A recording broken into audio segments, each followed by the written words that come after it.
Give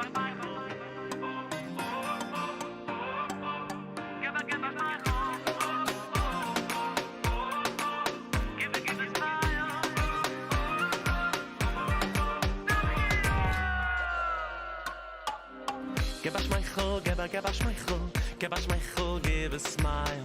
Give us Michael, give us Michael, be the reason someone smiles. Give us Michael, give us Michael, give us Michael, give a smile. Give us Michael, give us Michael, be the reason someone smiles.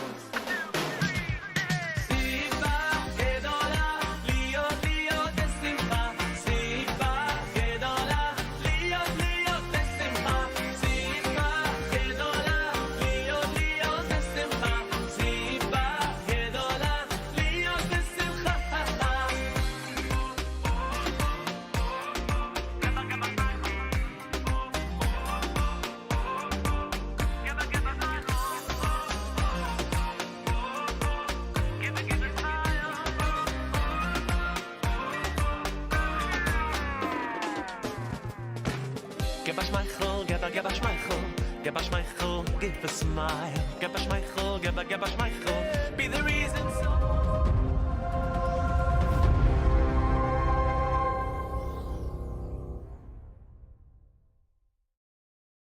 Breakfast with Elli.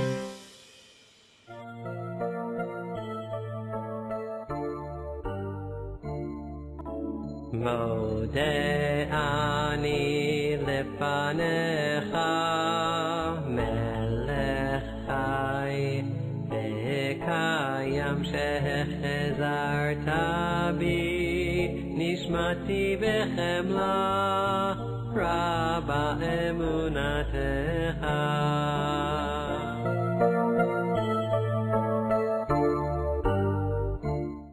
A professor once held up a glass of water, and he asked his class, "How much do you think this weighs?" One student said 2 ounces. Another said 6 ounces. Another said 1 pound. The professor looked at the class and said, "You know, you're all right." They looked at each other confused. How could we all be right? He looked at them as he held the glass and he said, "How heavy something feels just depends on how long you hold on to it." The longer we hold on to anger and negativity towards others, the heavier it weighs on our hearts. And the longer we hold on to the guilt of our own mistakes, the harder we are on ourselves. So many of us hold on to anger towards others, and we hold on to guilt towards ourselves. And then we carry it around throughout the day. We go to sleep with it at night, and in the morning, it's right there with us when we open our eyes. But imagine being able to let it go every night. Imagine the feeling of forgiving and feeling forgiven before we close our eyes. Imagine sleeping peacefully because every night we let it all go. Imagine waking up feeling refreshed every morning. Jewish wisdom teaches that every night before we close our eyes, we say a special prayer. We say, "God, I forgive anyone who hurt me today, whether physically, financially, or emotionally, whether accidentally or intentionally, whether by speech or by action, I forgive. I don't want to carry it around anymore. And for the mistakes that I made today, please forgive them too." Forgiveness may not change the past, but it does enlarge the future. It's time to let go, to grant forgiveness, to ask forgiveness, and to forge forward. Let's let go, let's let God, and let's live life.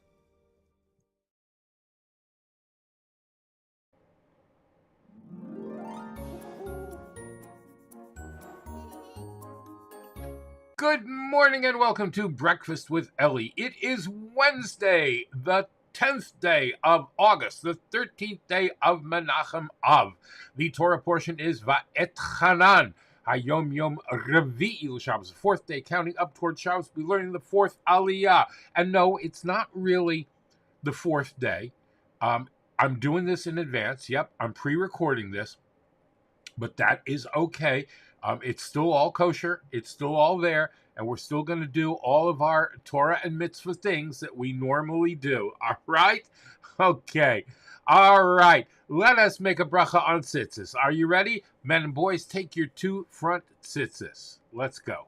Baruch atah Adonai Eloheinu melech haolam asher kiddishanu b'mitzvotav v'tzivanu al mitzvat tzitzit. All right. Al divrei Torah. Oh, hold on. We're going to wait 1 minute here. Give me 1 minute. It's doing something. It's going to be slow today.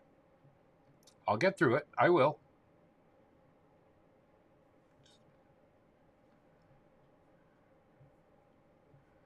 All right. Are we there? Okay. Al divrei Torah.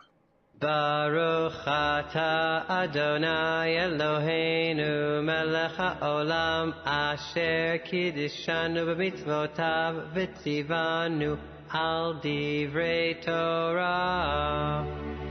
All right. Hareini mekabel. Hareini mekabel alai mitzvat aseh shel ve'ahavta l'reacha kamocha. I take upon myself every single day to love my fellow friend in a very special way. Torah tziva lanu. Ay Torah tziva lanu Moshe morashav morasha keilat Yaakov. Torah tziva lanu Moshe morashav morasha keilat Yaakov. Okay. Time to give tzedakah. I put it in the pushki, the tzedakah box. I put it in the pushki, the tzedakah box. I put it in the pushki for someone else to keep. Yeah, I put it in the pushki, the tzedakah box. I put it in the pushki, the tzedakah box. I put it in the pushki for someone else in need.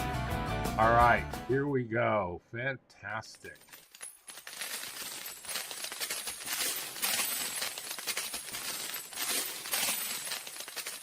All right. Here we are. And now we are going to say the Shema. Are you ready? Cover your eyes. Shema Yisrael Adonai Eloheinu Adonai Echad.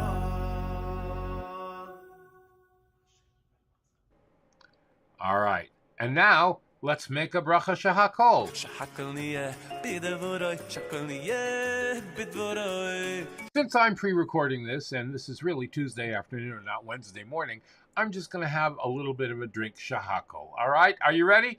Baruch atah Adonai Eloheinu melech haolam shahakol niyeh b'dvoroi. Ah, very good. Very good. All right. Today in Jewish history.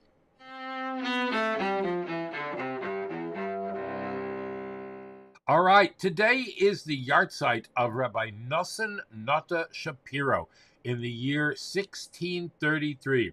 Reb Nosson Notta was a saintly scholar who was proficient both in the Talmud and the Kabbalah. He served as the rabbi of Krakow, and he authored a very famous book called Megala Amukos, a Kabbalistic commentary on Torah. I know, that's pretty cool, right? All right. The Rebbe had requested in this time of year the mitzvah of appointing a rabbi for yourself. On Shabbos Chazon, which was this past Shabbos, the Rebbe had a specific special farbrengen where he announced the mitzvah of appointing a rabbi upon yourself, something he demanded from all of his Hasidim. Okay? So that's something that you want to take care of. To take a personal mashpia for men and women, men for men, women for women, that will guide you in working your avoda, your service to Hashem. The Rebbe talked about this for more than a year and a half at every single Farbrengen that followed. All right, so it's something that was near and dear to the Rebbe's heart. Hilchas Beis HaBechira, we're studying this through Friday.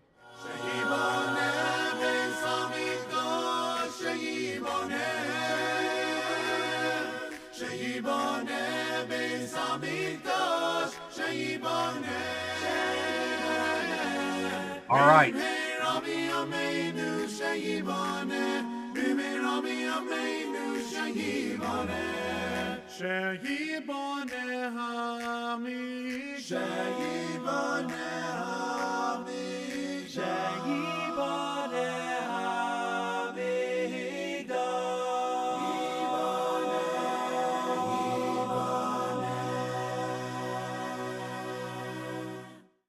And we are up to day 18. I know.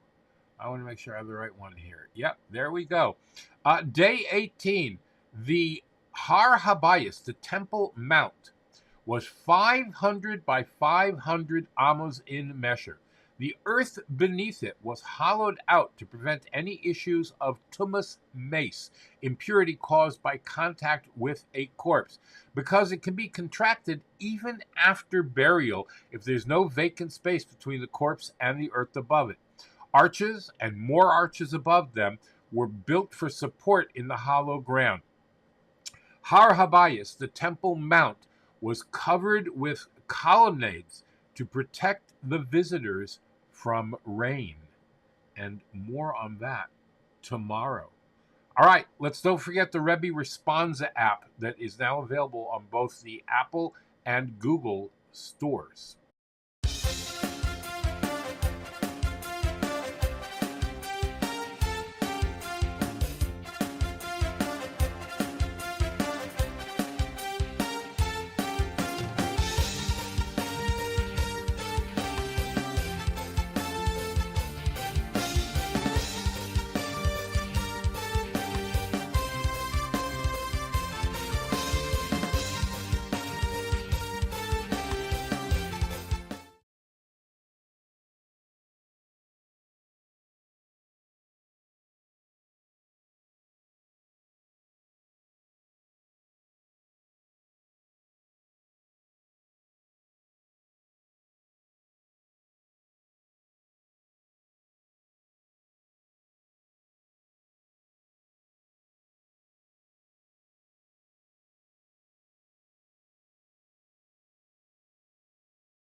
The 13th day of Av.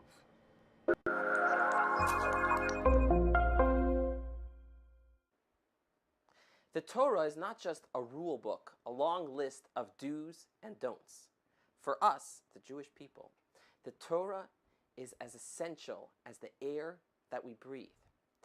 Once, a couple that was expecting a baby wrote a letter to the Rebbe saying that immediately upon the birth of our child, we intend to introduce the child to an environment of Torah learning and mitzvah observance.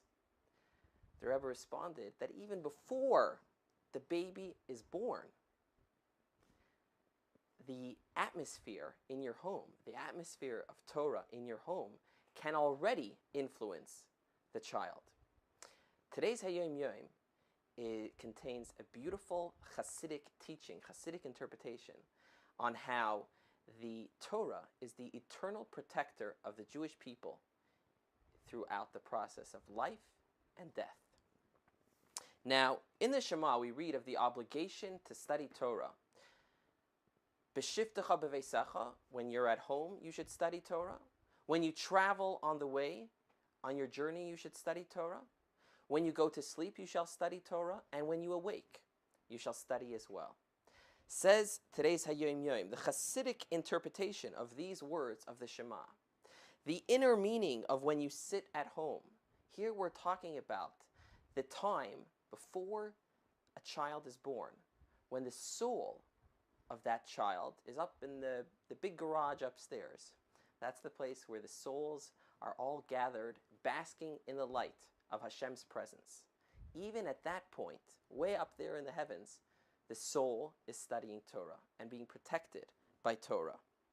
When you go on your way, that journey, that's the journey of the soul's descent into the body and the journey of life. So here on planet Earth, we are to study Torah, and Torah is our protector. When you lie down, that means after death, when a person dies, the soul continues to study Torah. Uv kumecha, and when you arise, that means in the future, when there is the resurrection of the dead, we will again engage in Torah study. So it doesn't matter where you are in the great process of life, the Torah is always to be studied and is always our protector. All right. Fantastic stuff. All right. We are going to be skipping breaking news today, and I've got an and now this for you. Big news in the world of tiny structures. Scientists may have reached the theoretical limit of how strong this particular material can get, designing the first ever super light carbon nanostructure that's stronger than diamond. Okay, I feel like here at Seeker we talk a lot about carbon nano stuff, but what do those words actually mean? Well, carbon is a famously versatile element in the diversity of structures it can take, from graphite like in the tip of a pencil to a diamond. Both are just pure carbon, but with atoms arranged in different patterns. So carbon nanostructure literally means any arrangement of carbon atoms that results in something that can be measured on the nanometer scale, and that has novel or improved properties or functions because of its size. That includes carbon nanotubes, fullerenes, 2D graphene, carbon nanoparticles, and something called carbon nanohorns, which sounds really fun. This latest development in the nano world of carbon comes from a team that has designed something called carbon plate nanolattices. Under a scanning electron microscope, they look like little cubes. And the math indicated that this structure would be incredibly strong, but the difficulty of making it meant that it had never actually been done until now.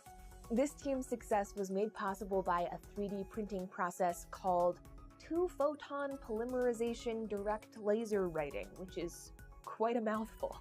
This is essentially 3D printing on the level of atoms and photons, which is definitely the coolest thing I've heard about this week. The technique focuses a laser inside a droplet of resin that is sensitive to ultraviolet light. The droplet is bombarded with 2 photons at a time, hence the name, that prints the resin into a solid.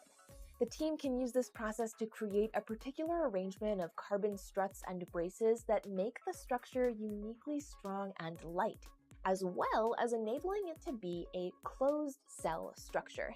This has been incredibly difficult to achieve so far in the manufacturing process. Like, usually these nanostructures have to be constructed around a cylindrical scaffold, resulting in a shape called beam nanolattices. This seemingly small shift from a beam to a plate structure results in a lattice that's a whopping 639% stronger and 522% more rigid. This means the new design approaches the Suket and Hashin-Strickman upper bounds, which is a fancy way of saying this type of design proved to be just about as strong and tough as it gets. Like, we think this tiny carbon nanostructure is the strongest a material this porous can ever be. And we made it in the lab with a laser. This is the first time a material that reaches those limits has ever been experimentally verified. One of the scientists on this team put it really neatly when they said that at this size, a structure like this essentially becomes a crystal, reducing its flaws and making it stronger. That's why these nanomaterials can be so freaking strong. In this case, stronger than diamond. But how can a material so small possibly be of any use on a larger scale? Well, incredibly strong nanomaterials in general promise great leaps forward in many fields, from medicine to electronics. But these carbon plate nanolattices in particular could transform fields like aerospace engineering because of their incredible strength while still maintaining a very low density. Perfect for flying into space. But there's a long way to go before we see these actually used in something like a spacecraft. If you thought just making one cube was hard, thinking about scaling that up to industrialized quantities. not an easy task. This is just the first proof of concept for yet another carbon nano wonder material, but with experiments like these yielding exciting results, I think we're well on our way to a tiny and mighty world. And fun fact, scientists have actually been making nanostructures out of carbon for the past 35-ish years, since Proto, Smalley, and Curl discovered how to do it and won the Nobel Prize for it. If you have other carbon nanostructure news you want us to cover, let us know over on Twitter and Instagram. We're at Seeker, and I'm on there too, at MarinB or at Marin Hansberger. As always, thanks so much for watching, and I'll see you next time. And now, a word from our sponsors. PestProRidall.com. PestProRidall.com. Trusted by the best to keep away the pests. We are offering COVID-19 disinfection services. Mention this ad and get 1 month free service. Visit us at PestProRidall.com. Tarzan Group. Micro, miniature, and small orchids. Go to tarzangroup.com or call Tomas at 305-440-0565. That's 305-440-0565. And order today. Visit Tomas and Yair at tarzangroup.com. Micro, miniature, and small orchids. Beautiful in your home. Go to the website and read Tomas's orchid blog. And by Dina D Design. DinaDDesign at gmail.com.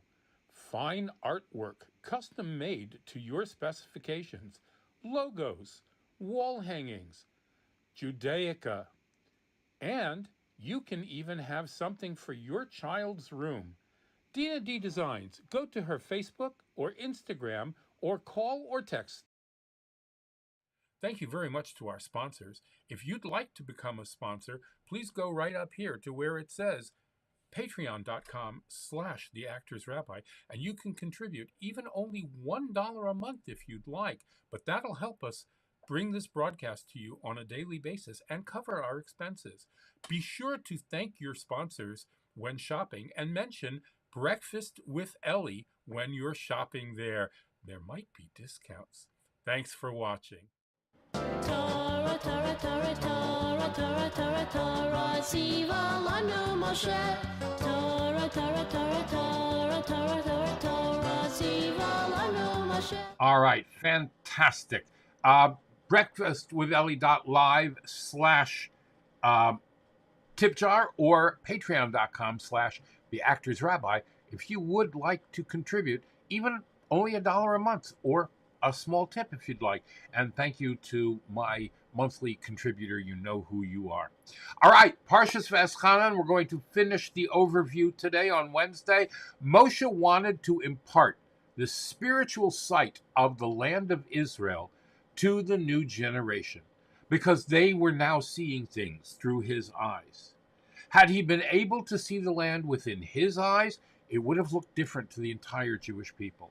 But Hashem only let him see the land from afar.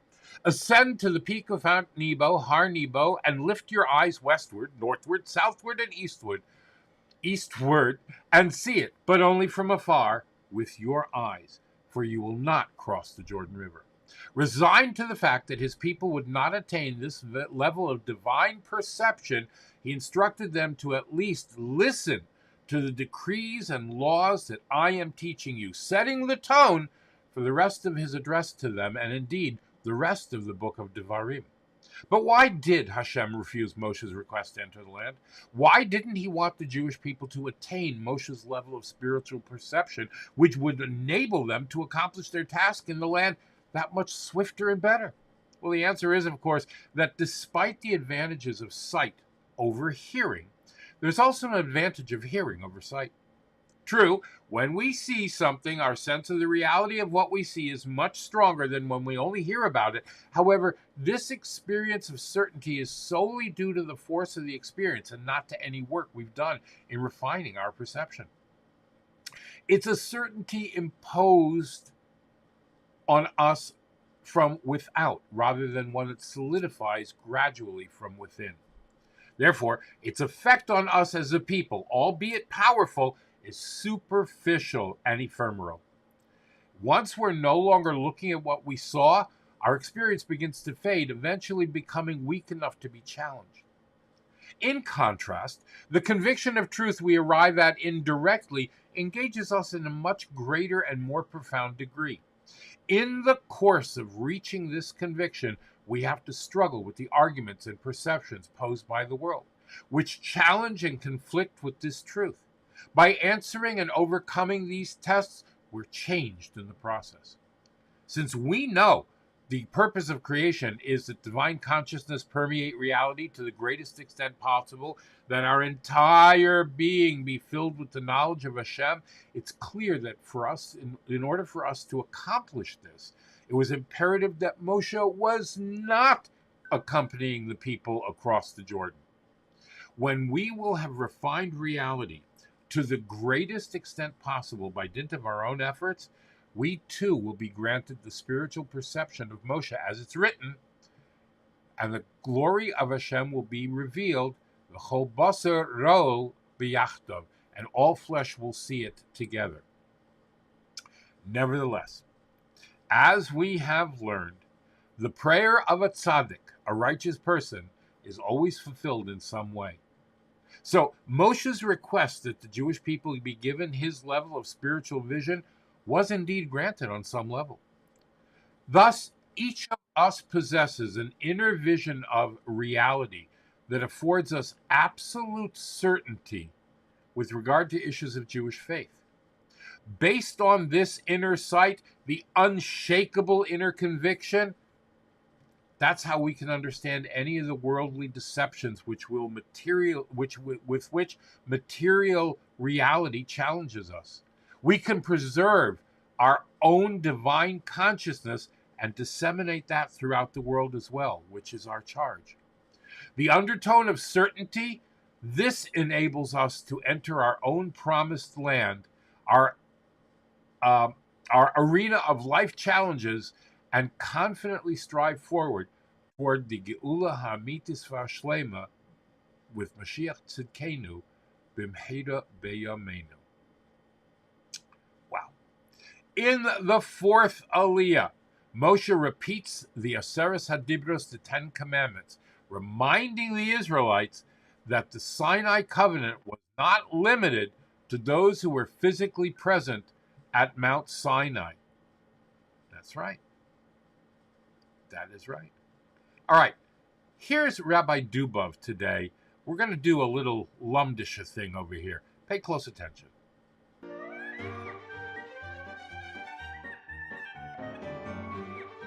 I'd like to share with you something nice in this week's Pasha Beschanon from the Rebbe's father, Rabbi Levi Yitzchak Zatzal. In this week's Pasha, it speaks about the mitzvah of Uchsaftem al mezuzah is beisecha uvisharech. You should write a mezuzah, parchment, and you should fix it on your doorpost. In Zoyar, in Chelik Beis, the Flamet Vov, it says there, Rab Abba says like this, that on a mezuzah, you should write my name. He says the Lashon Ksoif Shmi, write my name, V'shavei lepischoch, and you should put it on your door. And then I will watch your house. Some Mefarshim, the Nitzutzi Oir, on the Zohar says, which name is Hashem referring to? He says, write my name. So he says an interesting thing. The word mezuzah, Mem Zayin, Vov Zayin Hey, adds up to 65. And that's the gematria of Shem Adnai. Aleph, Dalet, Nun, Yud, 65. So the doorpost symbolize Hashem. Hashem Adnai will protect your house. Comes Rabbi Levi Yitzchak and says, but the Zohar says the word Uchsoiv Shmi, write my name. On the mezuzah, we don't write anywhere the name of Aleph, Dalet, Nun, Yud, Adnai. So therefore, learn from Levi Yitzchak, and it has a beautiful remez with this. The Torah is referring to the Shin Dalet Yud, the name Shakai that we write on the outside of the mezuzah. And that name, Shakai Shin Dalet Yud, is a Rosh Tevis. Shomer Dal Sois Yisrael. Hashem will watch and protect the homes and the doors of the Jewish people. And this is what the Torah, the Zohar is referring to. Chsoif Shmi, write my name on the mezuzah, and that will protect your home. Shem Medal Yisrael, Shem Shaddai. Goes a little further, Rabbi Yitzchak, and says that it says in Zoya, in this week's Parsha Veschanon, that we write the Shin Daled Yud in the middle of the mezuzah, and that's facing the word V'hoya. V'hoya, which is the second Parsha of Shema, has the name, as the letters of the name Yud Kei Vav Kei. So when you have outside of the mezuzah on the scroll, you have Shin Daled Yud. Inside, facing it, you have the Shem Havaya Yud Kei Vav Kei, the letters of V'hoya. So you have now these two names, and Hashem will protect you from inside and outside. This is what the Zohar says in this week's Parsha. He says, Rabbi Yitzchak, so this is what the Zohar is referring to. Chsoiv Shmi, write my name, hinting to both names. We have the name Shake, which is in a revealed way God's name, and then we have the V'hoya letters of Yud Kei Vav Kei, that's also Hashem's name. And that's both written on the mezuzah. Comes Rabbi Yitzchak says a beautiful gematria. He says, if you take Shakai, Shin Daled Yud, that's 314. The letters V'hoya, Hashem's name, Yud Kei Vav Kei, adds up to 26. 314 and 26 is exactly 340. And that is also the gematria of Shem, Shin, Mem, 340. So says Rabbi Yitzchak, so beautiful. Hashem says, Ksoiv Shmi, write my name, Shem. Write my name, 340, Shem. And that's hinting to the names of Shin Daled Yud on the outside and Shem Havaya on the inside. Comes our Rebbe, he once spoke about this, and he says how beautiful his pshat of his father is, because both the one who says this in Chelik Beis in Zoyar, Daf Lamed Vov, is Rab Abba, and he says those words, Ksoiv Shmi v'shavei lepis, write my name. And in our Parsha Veschanon, who is the one who says that the name outside of Shin Daled Yud and the V'hoya inside will protect your home, is also Rab Abba. So connects these two Zoyas together. Our Rebbe once spoke about it and says this is a proof, and it's aligned so well that the pshat from what says in Daf Lamed Vov, Chelik Beis, Ksoiv Shmi is not referring to mezuzah, it's referring to the hint of the Shem, the name which you write, Shem Shakai outside and Shem V'hoya inside. There's so much more to talk about if you learn the Siches. Ultimately, we have these three names over here. It's true mezuzah as a Pa'adnai, and we have the Shem Shakai, and we have the Shem Havaya inside. There's a great explanation. We'll talk about it another time. What's the meaning of these three names, which we have in the mezuzah?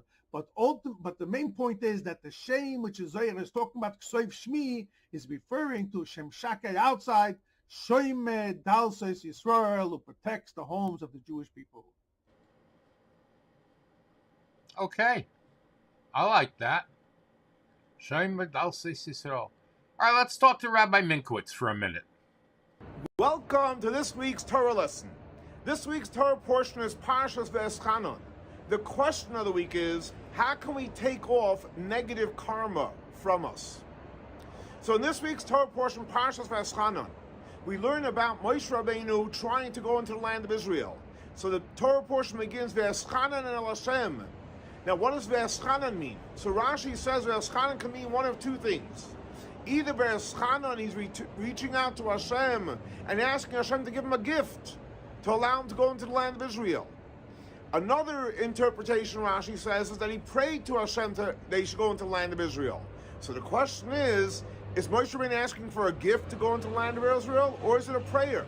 So the Rebbe explains as follows.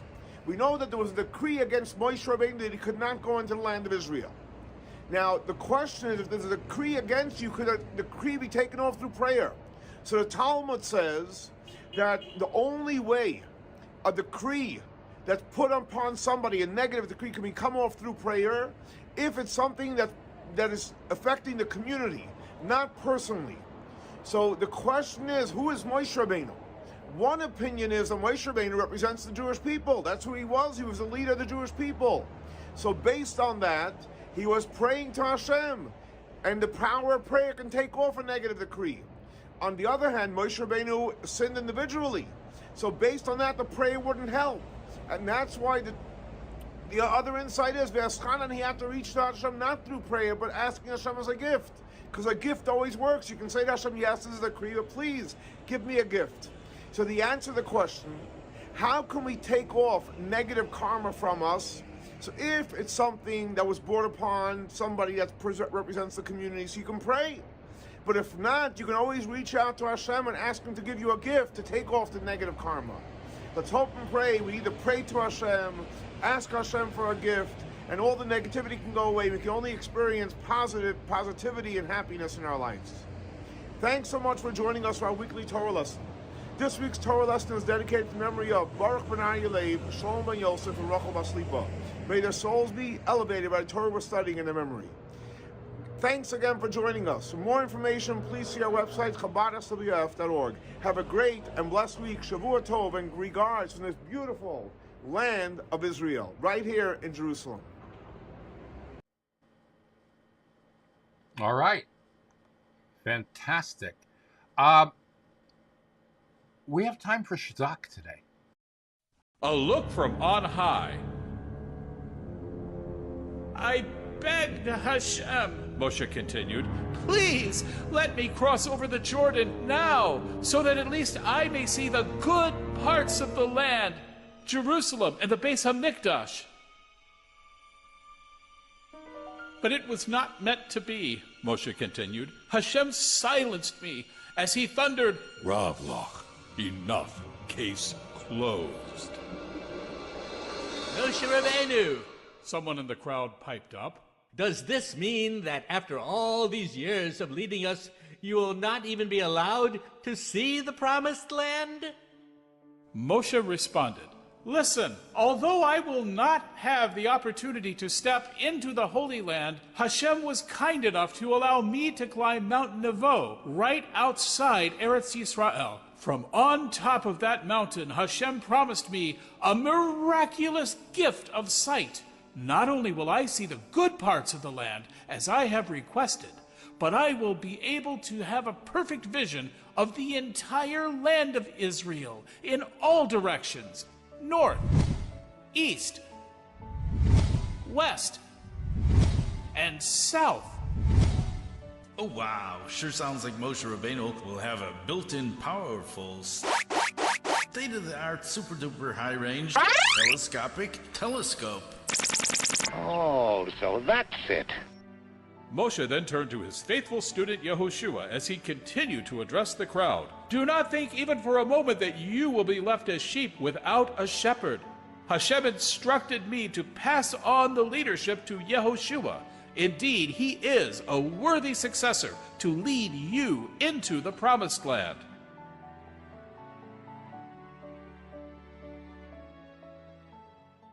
Do not change a thing. And now, Yisrael, Moshe announced, listen to the mitzvos which I am about to teach and review. Listen and perform them so that you may live and inherit the land which Hashem, the God of your fathers, is giving to you. Moshe began with laying down some important mitzvah rules. The mitzvos I am about to teach are perfect. Follow them exactly the way Hashem wants. Do not change them whatsoever. Do not add to or subtract from any mitzvah. There are 4 sections inside tefillin, not 5 and not 3. Take 4 species on sukkahs, lulav, esrog, hadass, and arava, not 5 and not 3.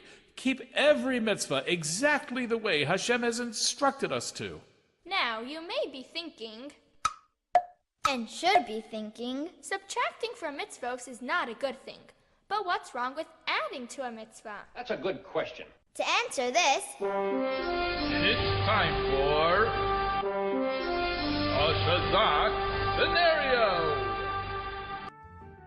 Ozzy Ouchkowitz was in a lot of pain. Ouch! He cried out. My stomach is hurting so much.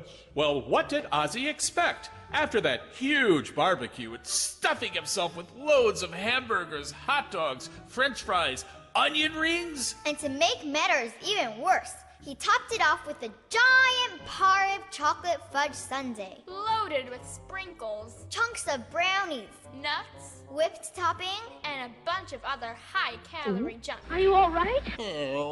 Quickly, Ozzy raced to his medicine cabinet and found some Pepto-Bismol for some stomach pain relief. Baruch Hashem. Ozzy cried out, The bottle is full. I need relief and I need it fast. Ooh, that's bad. So instead of drinking 4 ounces, Ozzy gulped down all 24 ounces. What's gonna be? Guess what happened? As you probably have already predicted, Ouch! My stomach, what pain. It's hurting so much. It's even worse than before. Please don't cry. Is there a doctor in the house? get the idea? Our rabbis of the Talmud call the Torah a medicine. Follow the prescription and take the medicine exactly as it says on the label. Do not add. And do not subtract. Torah, Yiptzit, or Recapslak. Huh? What's this guy talking about? Later in our Parsha, after the 10 Commandments, Moshe continued talking about the dangers of changing. Do not change a thing. You shall not turn to the right nor to the left. To illustrate this point, put your fingers on a computer keyboard and type the word Torah. That's spelled T-O-R-A-H. Now, what would happen if by mistake you shift your fingers just a little bit, one letter to the right, and try to type Torah? It would come out pretty strange. Y-P-T-S-J. Pronounced. What? Now, what would happen if, by mistake, you shift your fingers one letter to the left and try to type Torah? It would come out even stranger. R-I-E caps lock G. Pronounced. Bottom line, when someone doesn't follow the instructions of Hashem, but shifts even a little bit to the right or a bit to the left, the result sure isn't Torah. It's... I don't know what that word means. Or... This is so confusing. I know, it's confusing. If you like this Taste of Shazak Parsha video, you'll love the complete video at shazak.com.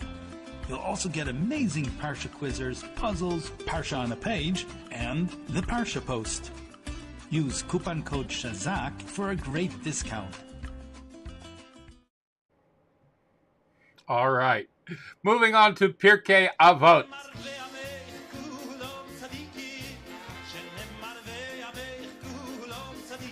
Today is the 13th day of Av. Let's do Mishnah 13 in Perek 4. Right now, about Perek Dalet, Mishnah Yud Gimel, 13th Mishnah, the 4th chapter of Masechet Avot. Rabbi Yehuda Omer said, Rabbi Yehuda, Havei Zahir b'Talmud, be very careful in your study of Talmud and your teaching of Talmud. Sheshigagat Talmud ola zadon. Shigaga is when you make a mistake. In the mistake or the inadvertent teaching, incorrect teaching of Talmud, ola zadon is as if you did it on purpose. Partuduran. Be very careful about too much. It should be exacting and according to the halacha. Shigat Talmud ola zadon im tit'el b'hora'ah. Okay, if you make a mistake in your teaching, because you weren't meticulous and careful, meaning you were careless, and you permit that which is prohibited, God says, no, it's if you did it on purpose. But you did do it on purpose because you weren't careful. If you made a mistake, mistakes happen. If you made a mistake because you weren't meticulous, you didn't clear, you didn't look, that's oleh zadon. Rabbi Shimon Omer, new section, new Mishnah. Rabbi Shimon Omer, same Mishnah, but next teaching. Shlosha ktarim, there are 3 crowns. Keter Torah is the crown of Torah. Keter Kihuna, these are the crown of Kihuna. Keter Malchut, and the crown of monarchy. Keter Shem Tov Ole Al Gabeim, but the crown of a good name, Ole Al Gabeim, rises above all 3 of them. Which is really interesting, because then if you would say there are not 3 crowns, there are really 4 crowns. Keter Torah, Keter Kihuna, Keter Malchut, and Keter Shem Tov. So why does he say there are 3 crowns and then the 4th crown? So first of all, what are these 3 ketarim? Okay, Keter Torah, the crown of the Torah. The keter v'hadarta b'nei hazaken zeh shekana chachma. Person who has acquired the wisdom of the Torah, he has a crown of Torah. The kahuna goes to the Levi'im, the Kohanim. The Malchut goes to the Beit David. We'll see what the Rambam says. What is keter shem tov? Mish yesh b'yado ma'asim tovim. Somebody who has good deeds. Ushmu ato tova machmat ma'asav. And his name goes out because of his actions. Lo matzinu lo keter b'torah shiu chayavim linhog bo chavod. Okay? We don't find a keter Torah that they have to honor him. Okay? He doesn't. He's not. It's not a keter of Torah. It's rather it's a keter shem tov, and it rises up above all three. Why? All three ktarim, all three crowns need this fourth crown of keter shem tov, of a good name. Why? If he's a talmid chacham, he knows a lot of Torah, but sane shumaneh, his teachings are hated. He's not a liked person. One is permitted to libzuye, one is permitted to denigrate him. Meaning talmid chacham has to also have a shem tov. You can't just be a scholar. Same thing about kohanim. He quotes the Gemara and Yuma. It says, or you should not curse the nasi, the prince in your nation. Even the king has to act like a Jewish king. So all of these three, it says, Rabbi Shimon, all of these three, according to the Bartuna, Keter Shem Tov is required in order to have the other three ktarim of Torah, Kuna, and Malchut be meaningful. That's the Bartuna's explanation. The Rambam says a little differently. He says, Keter Shem Tov, okay? They have the three ktarim, right? Kahuna, Malchut, and Torah. Kahuna is for the sons of Aaron. Malchut is for the Beit David, children of David HaMelech. Keter Torah munach l'chol mi shitzad yirtzeh litater bo. Anyone who wants to can take the crown of Torah and adorn himself with it if he studies and becomes a person of Torah. Okay? V'amur Razal said, the sages v'shem Torah zeha keter pachotu mishnayim achrim. Maybe the keter Torah is less than the others. Eino ken, aval gadol mishnehem. Okay, it's greater than the other two. Okay, why? Keter Shem Tov magia me'et HaTorah. The Keter Shem Tov, the Rambam says, comes from the study of Torah. Knowing Torah and acting in it. So the Rambam says there are no four crowns. There's Kahuna, there's Malchut, and the Keter Shem Tov one gets from fulfilling the Torah. That's the third Keter, and that's Ola al Gabim. That's to anyone, and it rises above the other two. Stop here, dedicate our learning to the memory of my father, Rav Simcha B'Yitzchak Kalman. Have a good day. All right. Fantastic. Moving on to Tehillim. Saying chapter 121 with music. Let's go.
Right.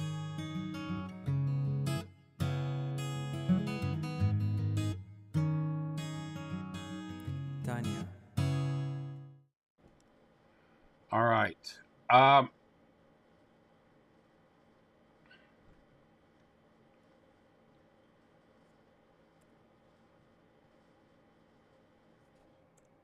right, here we go. Tanya in 5 for today, the 13th day of Av.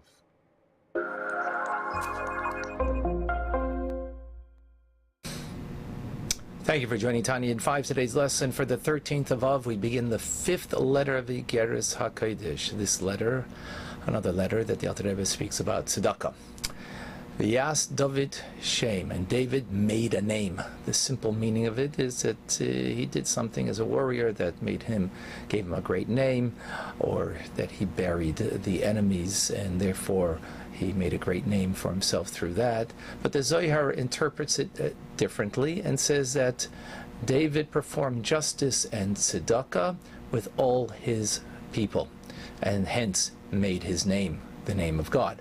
Rav Shimon wept and said, "Who makes the name every day?" King David made the name. How do we make God's name every day? So he explains, "He who gives charity unto the poor." Now, the question that the Alter Rebbe is going to explain is, how can you make God's name? I mean, God's name is his name. What does it mean to make his name? And why specifically would it be tzedakah, charity, that would make his name? So to understand this, we first need to explain a teaching of the sages that says, based on the verse, for by Yud-Keh, which is God's name, the Lord is Tzur, the rock of the worlds. Meaning, sages explain that the worlds were created, this world rather, the physical world, was created through the letter Hey. And the world to come, Gan Eden, was created through the letter Yud. What does this mean? So it explains, first, we'll explain in today's class what it means, Gan Eden, the Garden of Eden, that it's created through the letter Yud. So this means that there's a delight of the souls of the righteous that derive and enjoy the splendor of the Shekhinah, of the divine presence of God that radiates in the higher and lower Garden of Eden. And this consists of this delight of an apprehension of godliness, that they conceive, that they apprehend the light of God and the vitality that effuses from the Ein Sof of Hashem.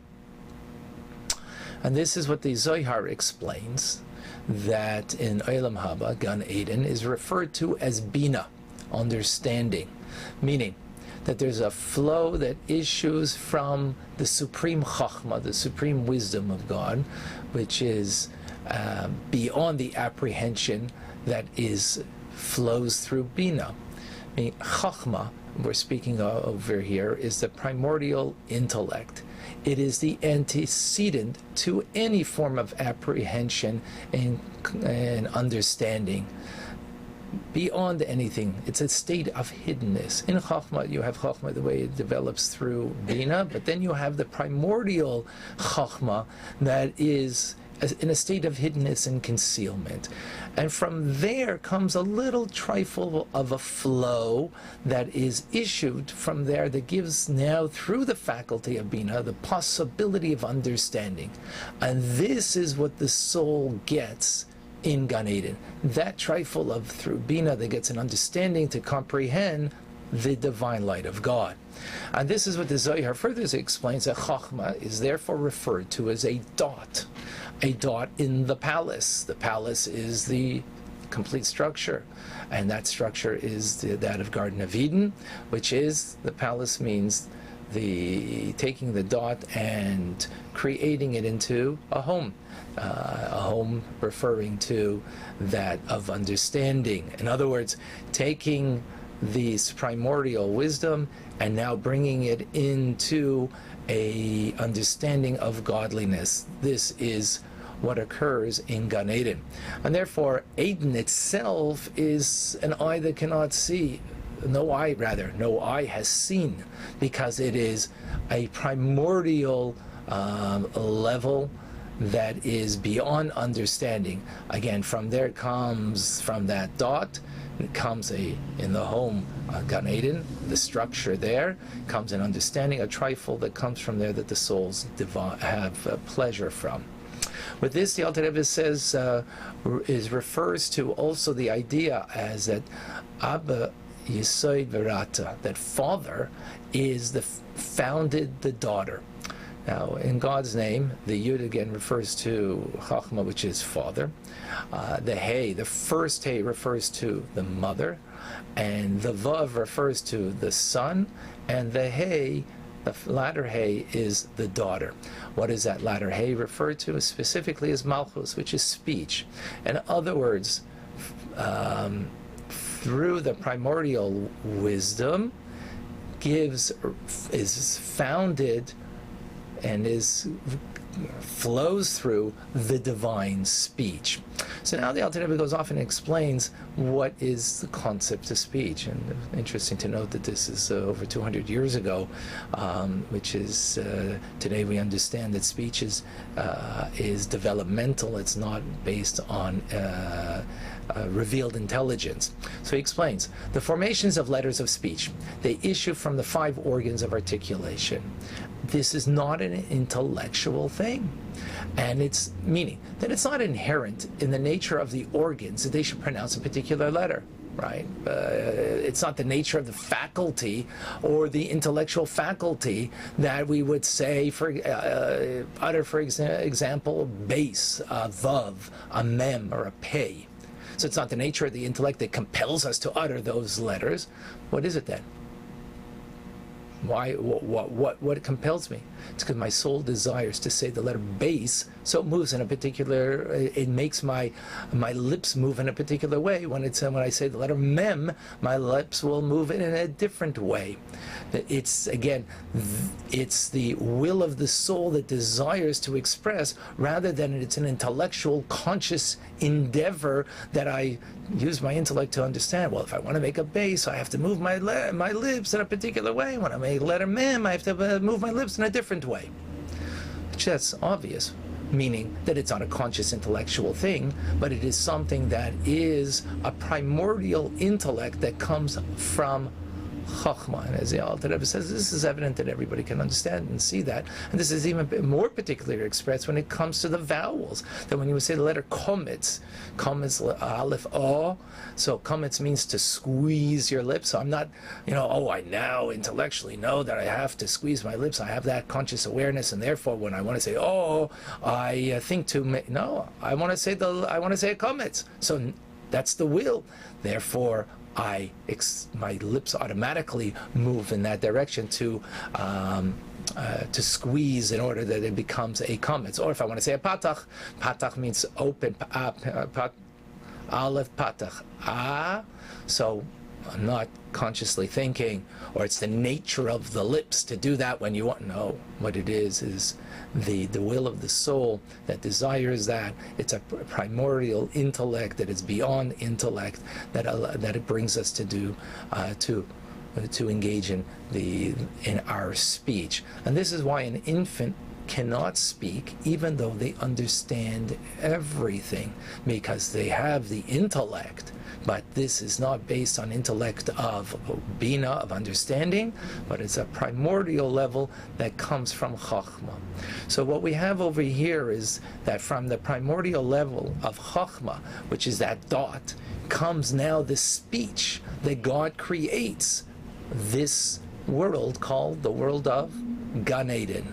And hence it is the Yud of God's name that is the source of the creation of Gan Eden. And that is Tanya 5. Thank you for joining. Wow, that was a great one today. All right. Moving on to Sefer HaMitzvahs of the Rambam. There we go. We are up to Mitzvah Minute, class number 83.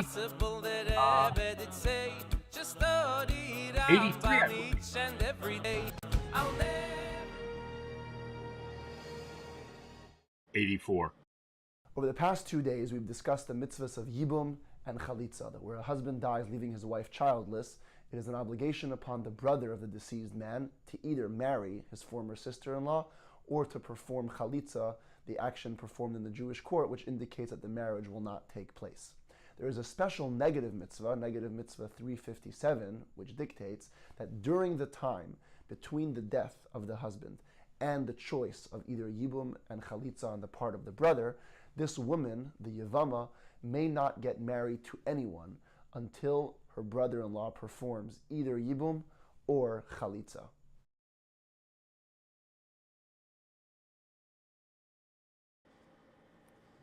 That was quick, right? Small but powerful mitzvah.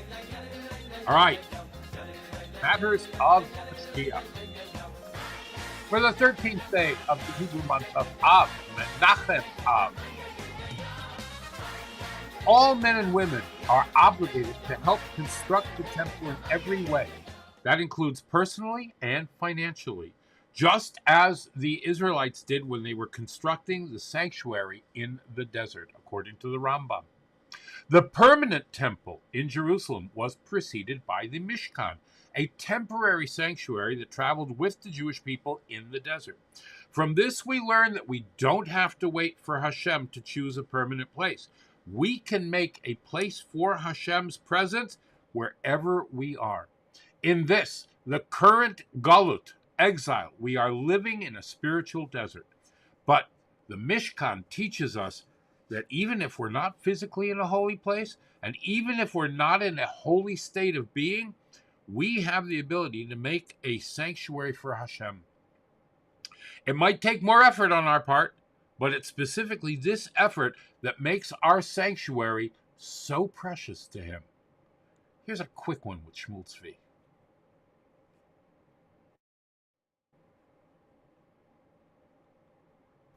I'm in the holiest land on earth. I'm in the holy land of Israel, the place where heaven and earth combine.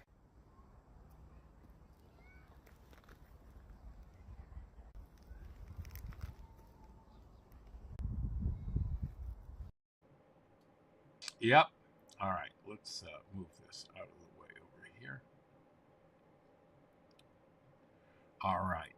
And now our PSAs.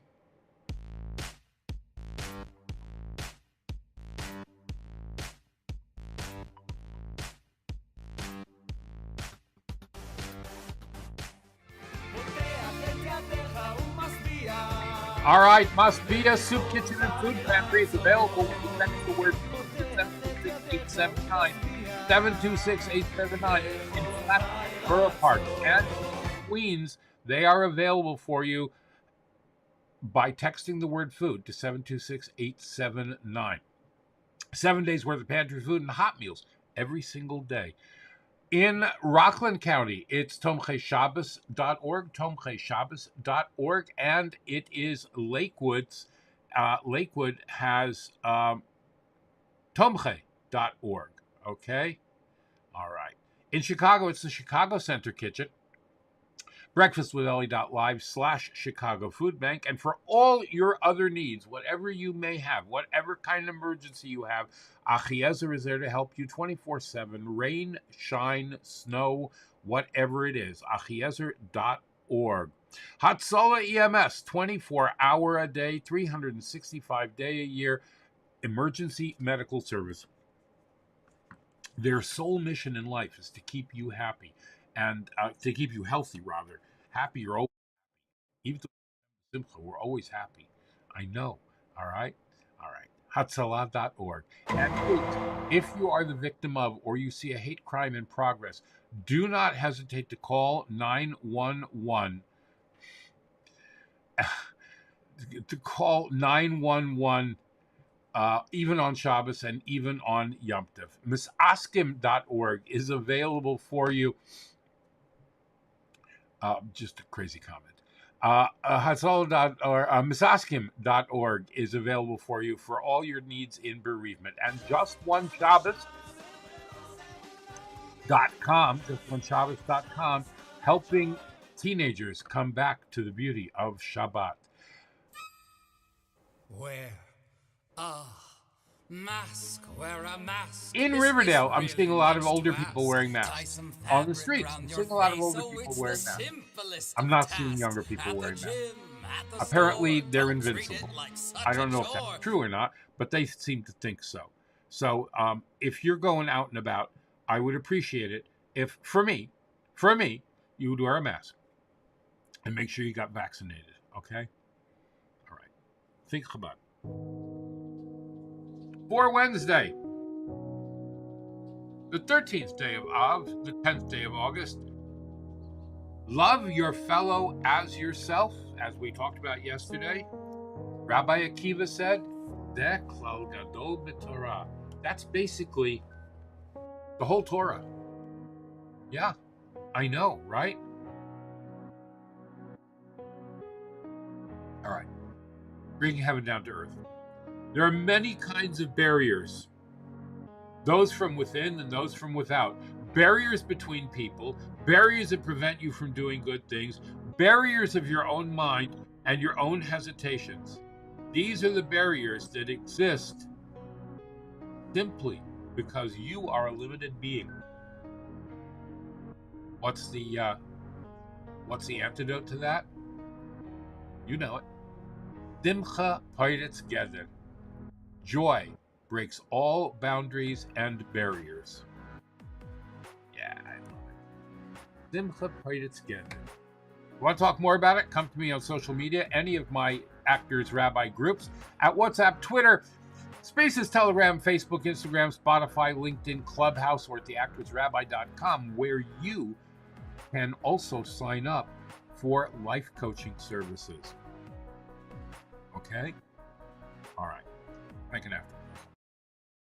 Baruch ato Adonai Eloheinu melech ha'olam boirei nefashos rabos v'chesronan al kol ma sheborasa lachayos bohem nefesh kol chai baruch chai ha'olamim.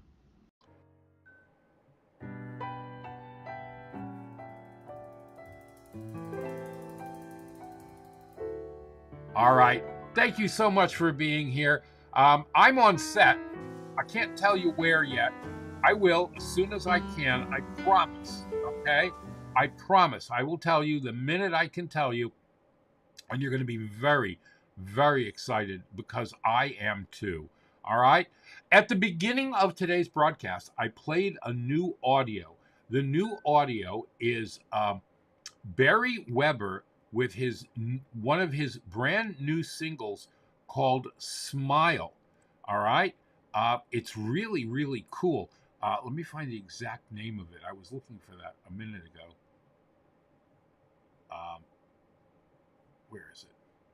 Yes. Give us shmeichel, give us smile. And he talks about Ivdu es Hashem b'simcha, serving Hashem with joy. And I just wanted to play the whole video that he made for this because it is so beautiful. So enjoy this. Enjoy life. It is Wednesday. It's hump day, the middle of the week. Let's go out there and do great things. Become a great person. Go out and do mitzvahs for people. Thank you to my Patreon sponsors, Pest, Tarzan Orchids, Dinity Design, Dr. Susan Spitzer, Bracha Biederman. You. Become a sponsor today by going to patreon.com/theactorsrabbi or breakfastwithelli.live/tipjar. In the words of Rabbi Isaac Hamler, have affection for a fellow, Hashem will have affection for you. Do a kindness for a fellow, Hashem will do a kindness for you. Befriend a fellow, and Hashem will befriend you. Make it a great day, and as always, Geba Shmeichel, give a smile. Bye.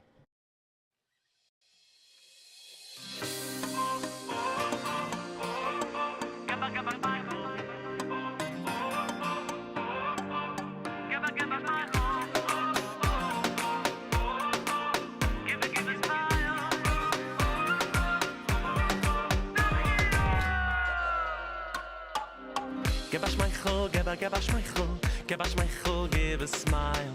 Give us my chol, give us my chol, be the reason someone smiles. Give us my chol, give us my chol, give us my chol, give a smile. Give us my chol, give us my chol, be the reason someone smiles.